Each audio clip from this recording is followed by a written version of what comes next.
നമ്മൾ ഉണ്ടാക്കിയെടുക്കുന്നത് ഒരു പരിപ്പ് കറിയാണ്. സിമ്പിളായിട്ടൊരു പരിപ്പ് കറി. നിങ്ങൾക്ക് എല്ലാവർക്കും അറിയുമായിരിക്കും. എന്നാലും ഞാൻ ചുമ്മാ വീഡിയോ എടുത്തപ്പോൾ ഒന്ന് കാണിക്കാമെന്ന് കരുതി കേട്ടോ. കുറച്ച് പരിപ്പെടുക്കുക.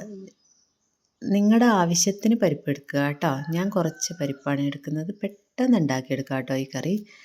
അതിലേക്ക് നമ്മൾ കുറച്ച് വെള്ളം ഒഴിക്കുക. ഒരുപാട് വെള്ളം ഒഴിക്കണ്ട കേട്ടോ. ചില ആൾക്കാർക്ക് ഈ കറി നല്ല കുറുകിയിരിക്കുന്നതായിരിക്കും ഇഷ്ടം. എനിക്കങ്ങനെ കുറുകിയിരിക്കുന്ന കറിയാട്ടോ ഇഷ്ടം. അതുകൊണ്ടാണ് ഞാൻ കുറച്ച് വെള്ളം ചേർത്തത്. അതിലേക്ക് ഞാനൊരു 1/2 ടീസ്പൂൺ മഞ്ഞൾപ്പൊടി ഇട്ട് കൊടുത്തിട്ടുണ്ട്. പിന്നെ മുളക് പൊടി ഞാൻ വീഡിയോ എടുക്കാൻ വിട്ടുപോയി. ഞാൻ ഇട്ടിട്ടുണ്ട് കേട്ടോ. ആ ടീസ്പൂണിന് തന്നെ 2 ചെറിയ സ്പൂണ് മുളക് പൊടിയാണ് ഞാൻ ഇട്ടിട്ടുള്ളത്. നിങ്ങൾക്ക് എരിവ് കൂടുതൽ ആവശ്യമുണ്ടെങ്കിൽ അതിനനുസരിച്ച് ഇടാം കേട്ടോ. പിന്നെ ഞാൻ അതിലേക്കൊരു വലിയ തക്കാളി ഇട്ട് കൊടുത്തിട്ടുണ്ട് കേട്ടോ. ചെറുതാണെങ്കിൽ 2 ഇട്ട് കൊടുക്കാം. അതുപോലെ ഒരു 3 പച്ചമുളകും ഞാൻ ഇതിലേക്ക് ചേർത്തിട്ടുണ്ട് കേട്ടോ.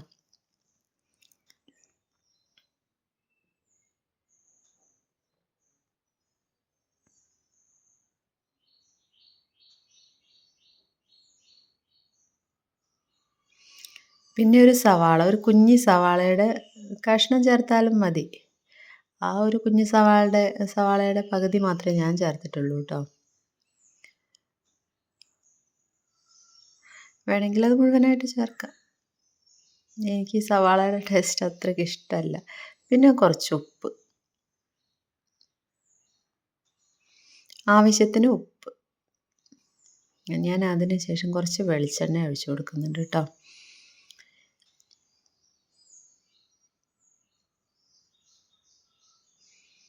എന്നിട്ട് വേവിക്കാൻ വെക്കുക. കുക്കറിൽ ഒരു 3 വിസിലൊക്കെ മതിയാവും.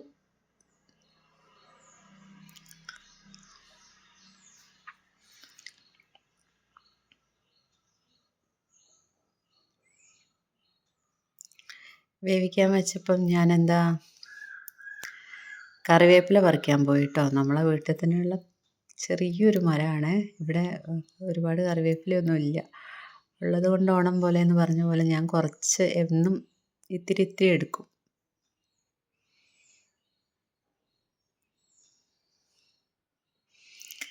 പിന്നെ ഈ കറി അത്രയ്ക്ക് ടേസ്റ്റ് ആവാൻ നമ്മൾ ചേർക്കുന്നതാണ് ചീര. പച്ച ചീരയില്ലേ, ആ ചീര അരിഞ്ഞിട്ട് നമ്മൾ കറിയിലേക്ക് ചേർത്ത് കൊടുക്കുന്നുണ്ട് കേട്ടോ.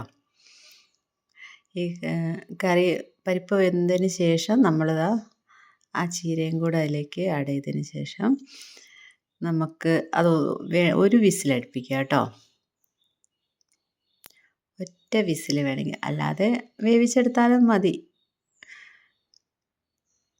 പക്ഷെ ആ കറിയുടെ ടേസ്റ്റ് ഇതെങ്ങനെ ആയി കിട്ടും കേട്ടോ. നല്ല കുറുകിയിട്ട് നല്ല ഭയങ്കര ടേസ്റ്റാണ് കേട്ടോ. നല്ല ടേസ്റ്റാണ് കേട്ടോ. ഭയങ്കര ടേസ്റ്റല്ല, നല്ല ടേസ്റ്റാണ് കേട്ടോ. എന്നിട്ട് നമ്മളത് ചെറിയ ഉള്ളിയില്ലേ, അത് മുറിച്ചിട്ട് വറവിട്ടെടുത്തിട്ടുണ്ടെങ്കിൽ